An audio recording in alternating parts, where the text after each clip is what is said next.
One of Ukraine's closest allies has cast doubt on whether it would be able to supply President Volodymyr Zelensky with the fighter jets he says are needed to win the war with Russia.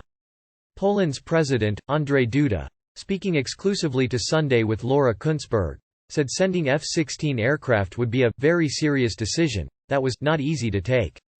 Poland has been one of Ukraine's most vocal supporters since Russia invaded. Last month, it was one of several countries to pledge to send more tanks, ammunition and equipment to the front line.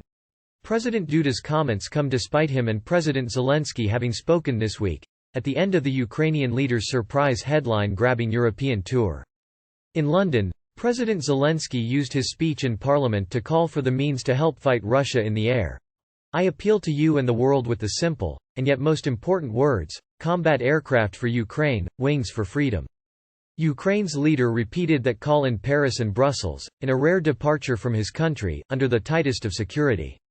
He made headlines right around the world. In Warsaw, President Duda told me sending F-16 jets would pose a serious problem, because, with fewer than 50 of the aircraft in the Polish Air Force, we have not enough and we would need many more of them. He also stressed that combat aircraft, like the F-16s, have a very serious need for maintenance, so it's not enough just to send a few planes. With Poland being a NATO member, said Mr. Duda, any decision to provide fighter jets had to be a joint decision, rather than one for any single country to take. There are also nerves about whether providing planes would pull NATO directly into the conflict, and even into war against Russia itself.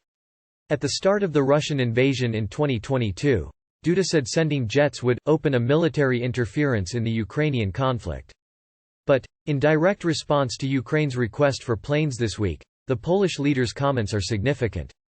As Ukraine's neighbor, President Duda has been one of the most ardent supporters of President Zelensky and has contributed vast amounts of military aid, becoming the main supplier of heavy weaponry, including infantry fighting vehicles and artillery, drones and ammunition.